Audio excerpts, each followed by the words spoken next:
Hello, hello, hello. Assalamu alaikum wa rahmatullahi ta'ala wa barakatuh. It's that time again to be with you, my respected brothers and sisters. It's me, your friend, your colleague, Sheikh Masood Mustafa. So, this is our fourth episode, and the question is, do you subscribe to faith or do you subscribe to reason? Do you subscribe to faith or you subscribe to reasoning? Okay, so like as we promised in our third episode, we said we are going to talk about divine worldview and materialist worldview.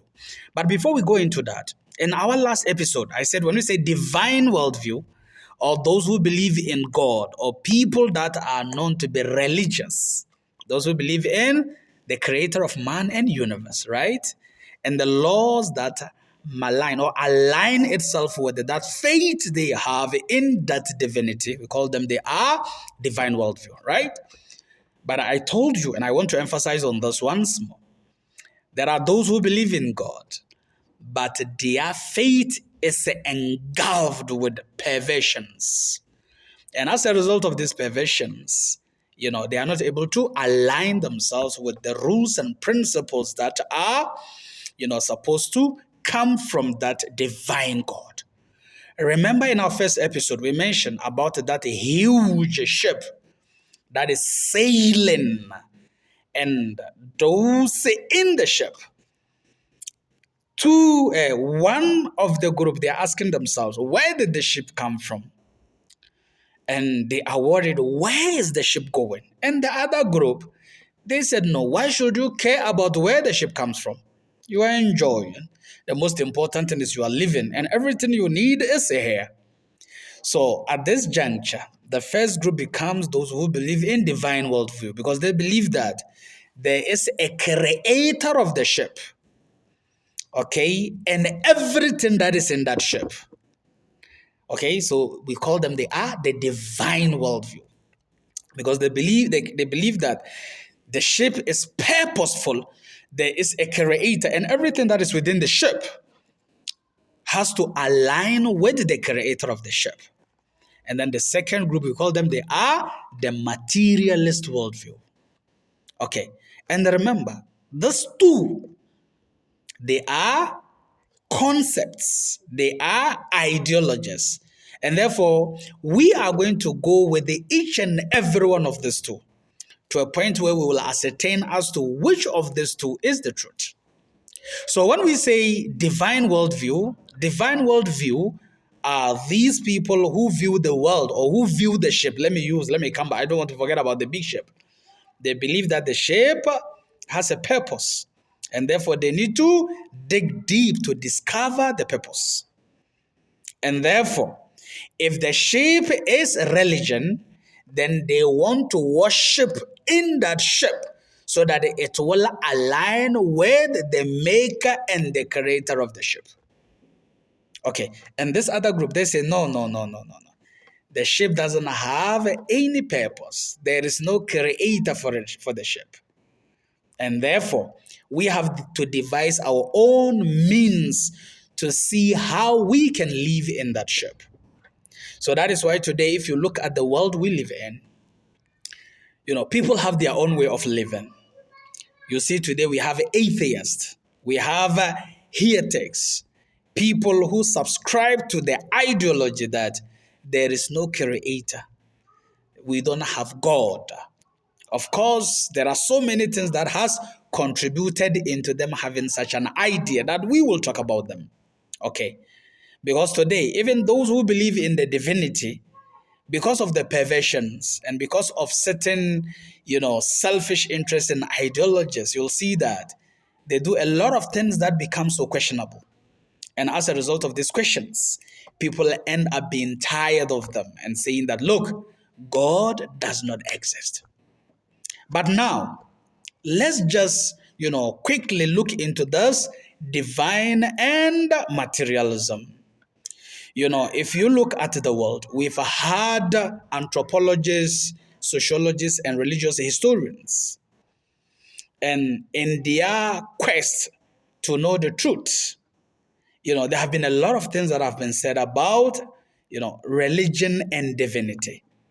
There are those who claim that God Almighty or the creator of this universe does not exist. But it is because of fear of an unknown, some group of people within the ship created that idea of God. So for you, those who have an idea, probably, at your universities and other places, you hear, students that subscribe to atheism will say that the religion is the opium of the mind. It's as if it is the mind that created and then act upon it. But in reality, there is no creator. We don't have that divinity. Okay, so they will give you a lot of instances, and of course, some of those instances also are true, and those are the instances I classified as pervertive belief system.